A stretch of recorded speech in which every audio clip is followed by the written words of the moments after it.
we are having a reception in University Club, which is just right across the cement/dirt corner there. And there can be continued discussion from any of the presenters. Other presenters that presented earlier will be coming back to join us and such. So I'll let you get started. Thanks.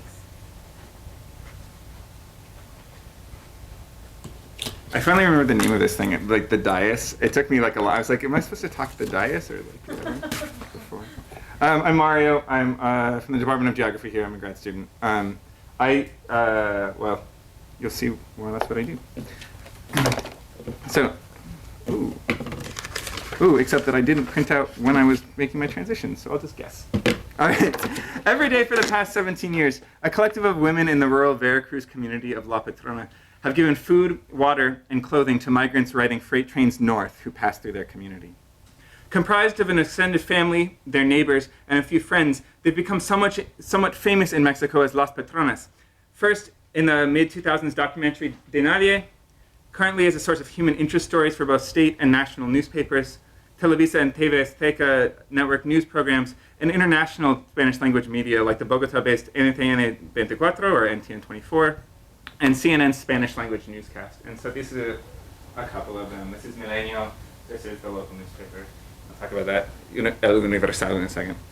The Patronos are so much like a thing for reporters that not only did the periodical Imagen del Golfo publish an article entitled, and I'll say it in Spanish and then I'll say it in English, Tiene Coatzacoalcos sus propias patronas, that is, Coatzacoalcos has its own patronas, about a group of local women who also give aid to migrants.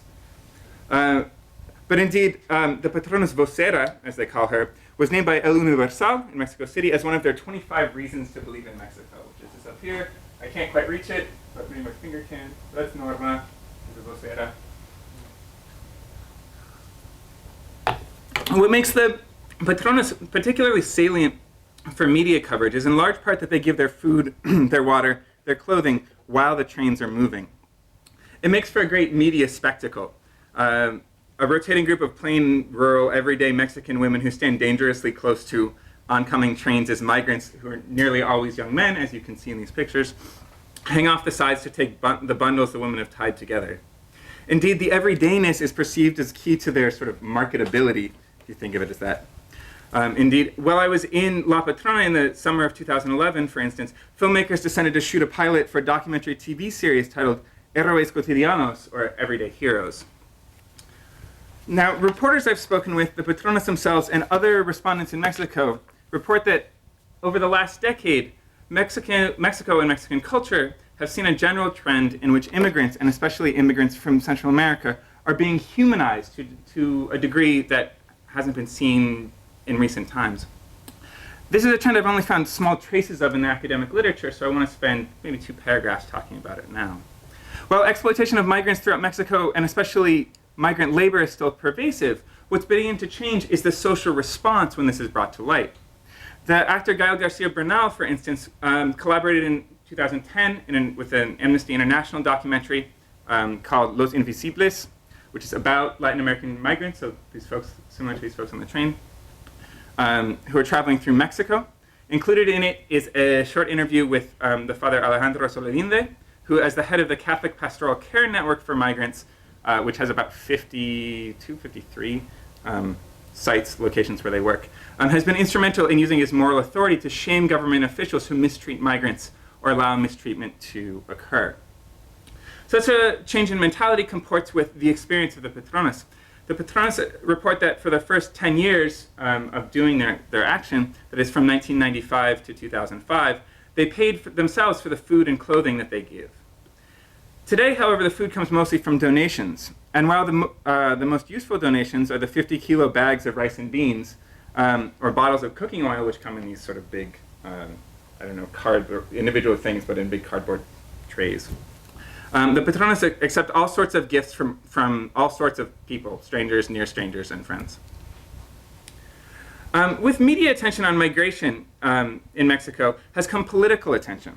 On a national level, last year saw the Mexican legislature pass the Ley de Migración, which is supported by both the rightist party, PAN, and the two leftist parties, the PRI and the PRV.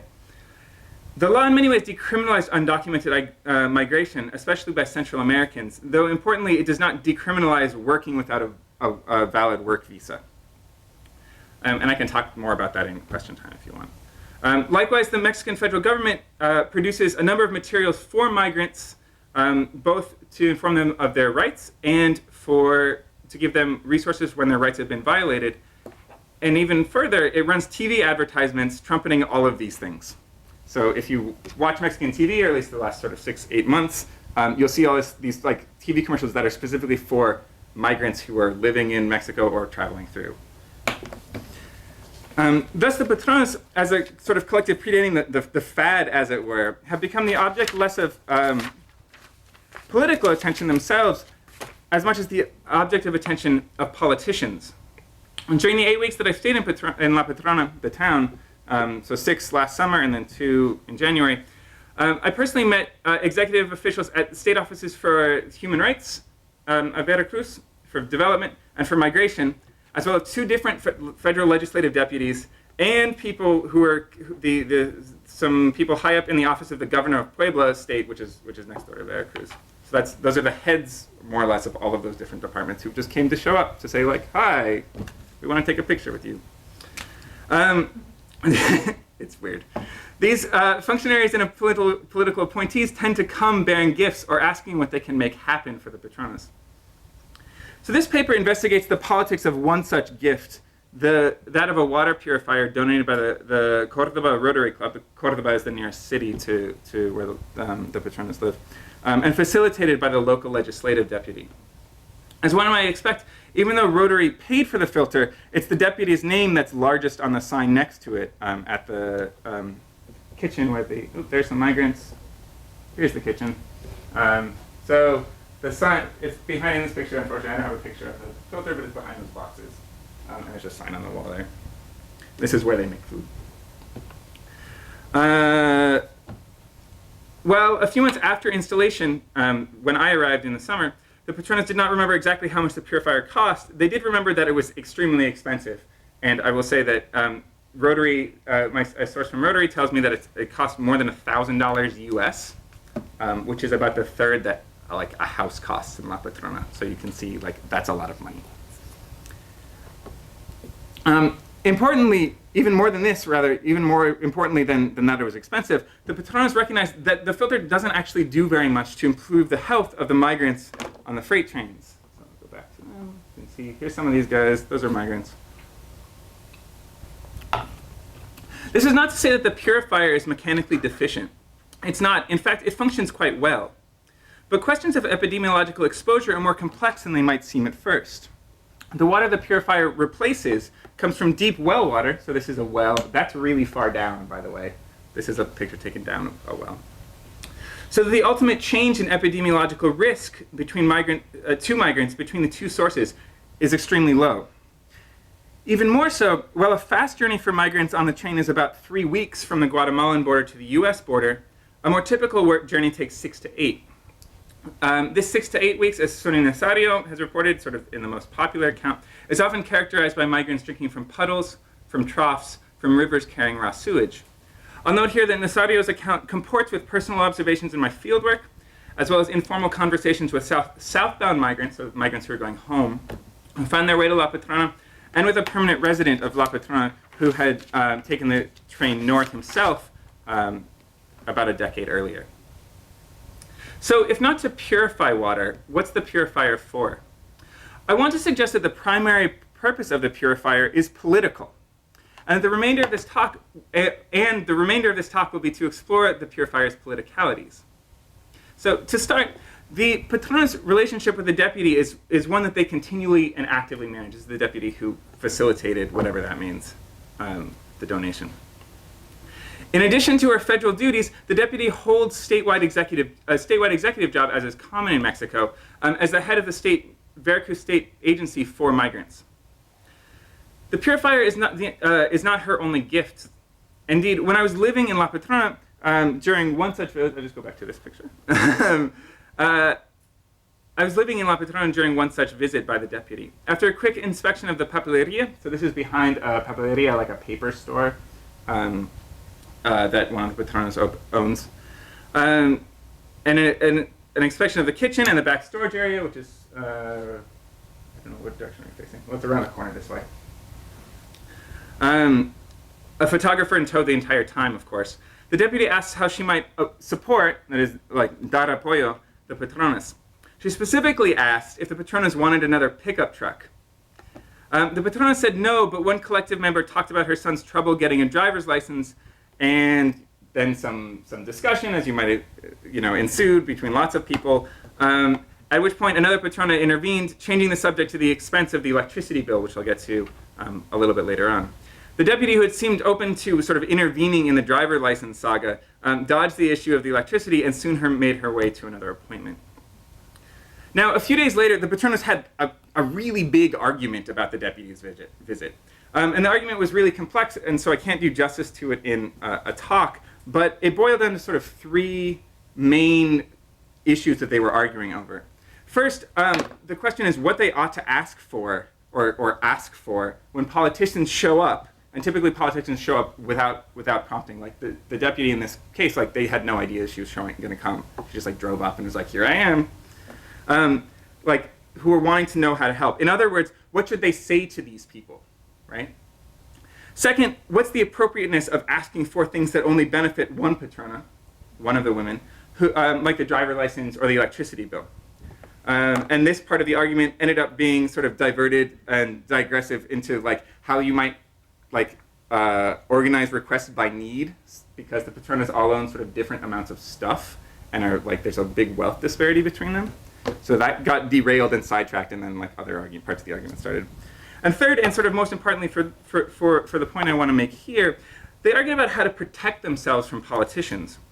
In other words, is there a way to treat gifts from politicians differently without the politicians realizing that they're treating the gifts from politicians differently? One strategy explicitly discussed was to ask for gifts that they would be unlikely to get in order to keep their distance.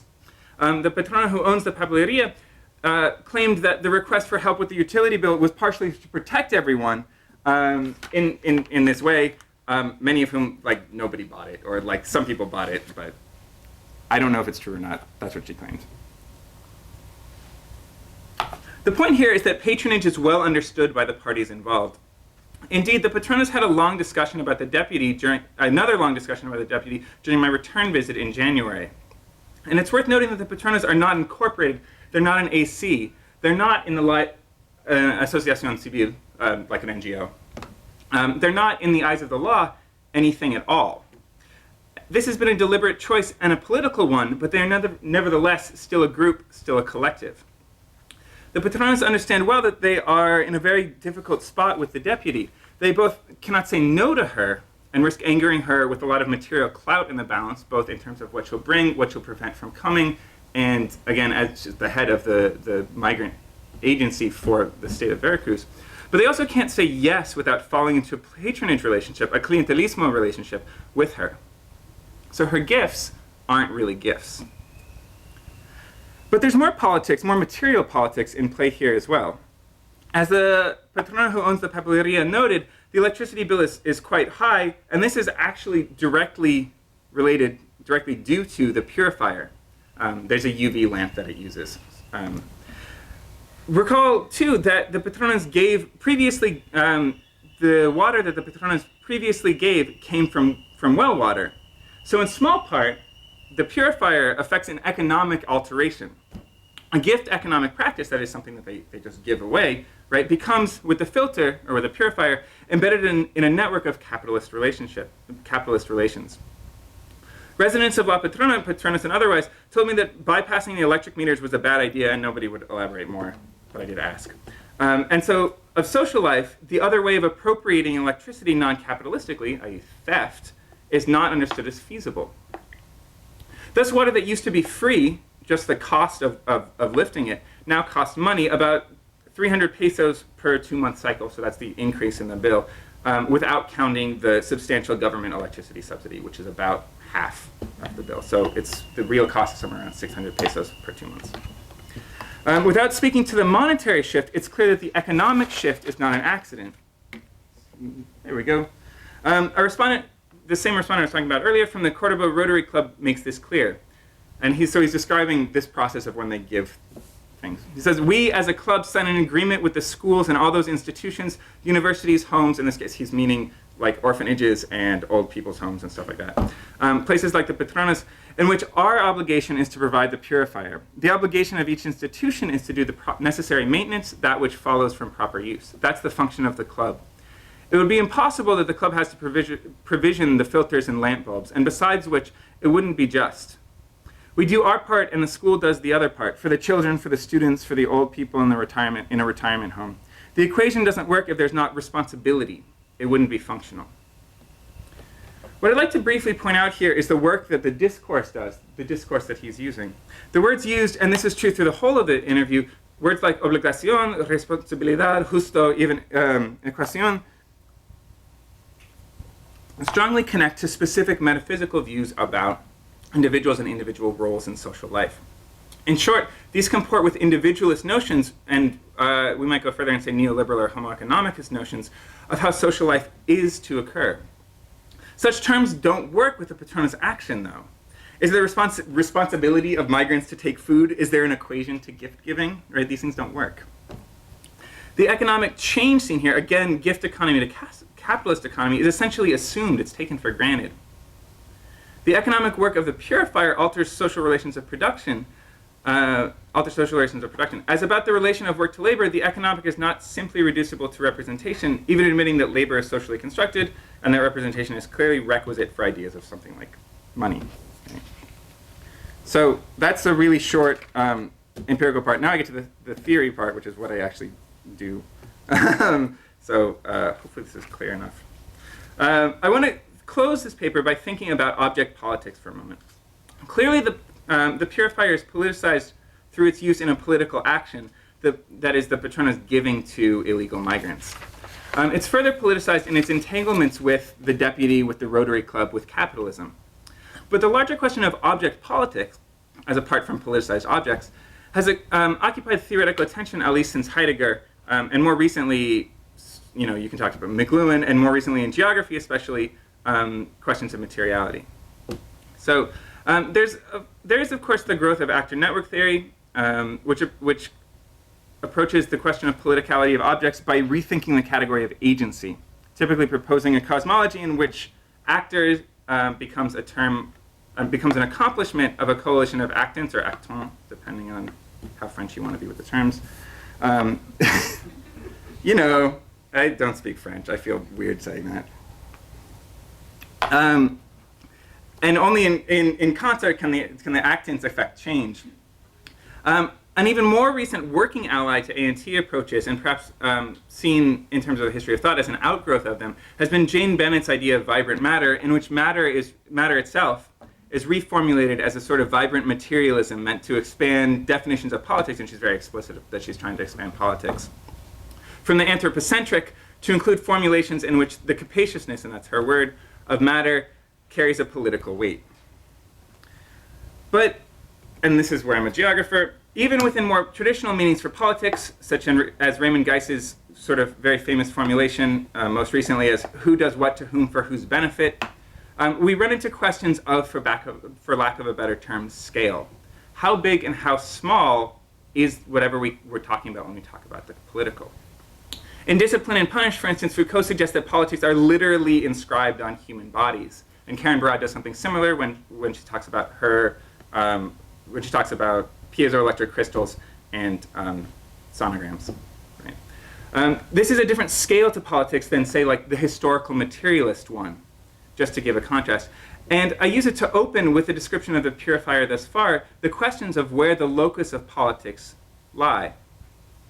Affect theorists, and we like to do that a lot in geography as well, would argue that politics is just as micro as it is macro, that politics lies in force relations often, and that follows from people like Manuel Delanda, that it lies in physical forces between bodies. A purifier, a filter, is by this account always already political in some sense, in the sense that it's like actually blocking some bodies from passing through something.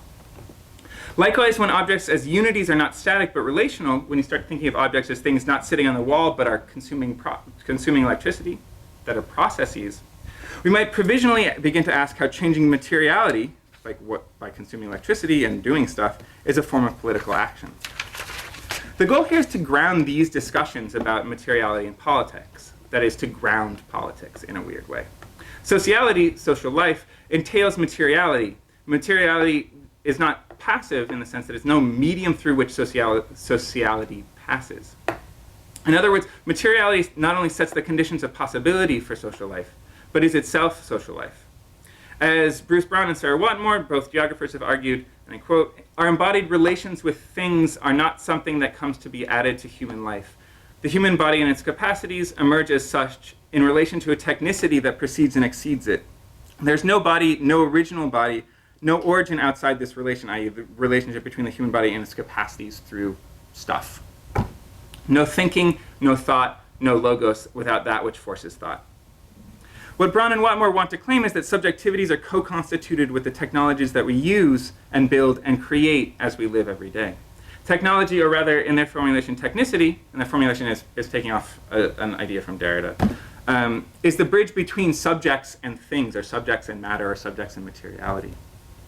The point here is that we can talk about materiality and later objects in social life without falling into determinism or technological determinism. And yet, politics is always relational, and the notion of removing an object, typically to determine that all politics lie with human, is something of a sleight of hand, and that's normally how we think of, like, can objects be political? Take it out, it can't do anything, right? Oh, it's not political. The Purifier's economic effect is material. Oh, sorry. Even if this argument is correct, the view has to be much more complex than this. The Purifier's economic effect is material, it bears on people, and it seems difficult to parse as fully dead matter, to take Bennett's terminology. What the study of the water filter brings to questions of politics, then, is the location of a technological politics in an affective politics, one of force relations, explicitly recognizing that affective politics plays out an experience even while affect itself is irresolvably and indissolubly material. I'm going to stop there. Thanks, guys.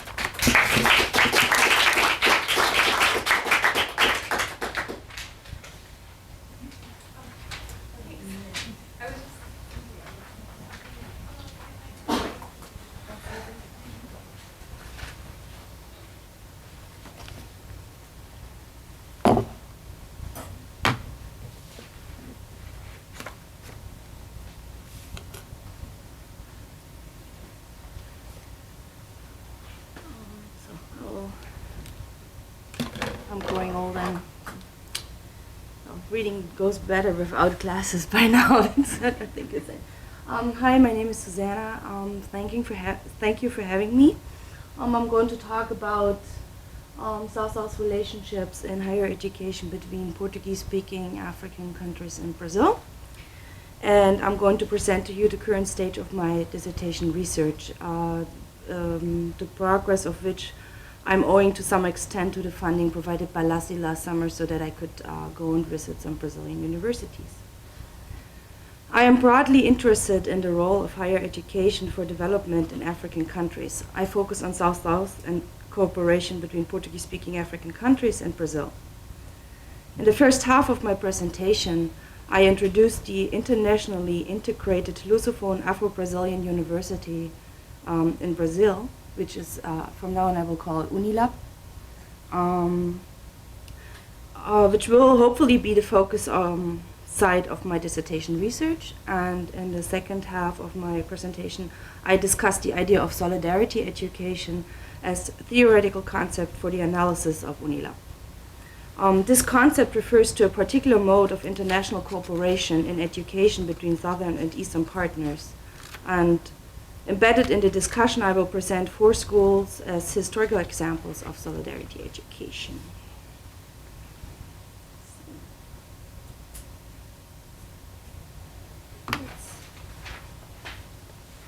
Why am I interested in UNILAB? Most scholarly work and political discourse around the development in African countries focuses on the failure and the impossibilities of the effort. There is a paucity of careful examinations of development practices that may serve as sites of possibilities. That is, situations, policies, and places where things seem to lean towards solutions rather than failure. I want to study UNILAB as one such site of possibilities.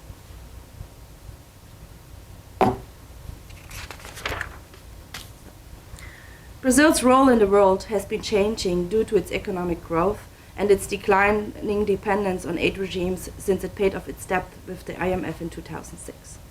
Thus, Brazil continues to position itself as South-South partner for African countries. During the presidency of Lula da Silva from 2002 to 2010, Brazil has made tremendous efforts to strengthen ties with African countries in economic, diplomatic, and social matters. One of Lula's first acts of office was a federal decree that made the study of African history and African and Afro-Brazilian culture mandatory at all levels of Brazilian education.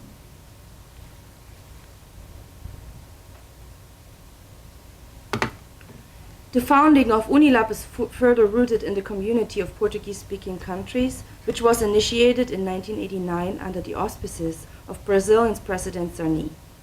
The community aims at a political and diplomatic coordination between its member states, to cooperation in all fields, which ranges from health and education to public security and sports and media and anything in between, and the dissemination of the Portuguese language.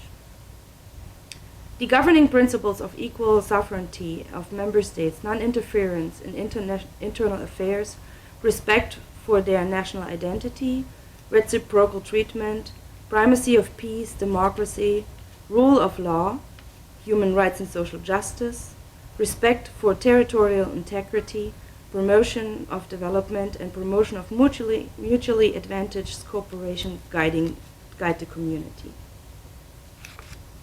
In reference to the idea of integration, cooperation, and solidarity, Lula proclaimed that no other subject matter has the ability to unite and transform a country as education does. UNILAB was born based on the principle of solidarity. UNILAB wants to develop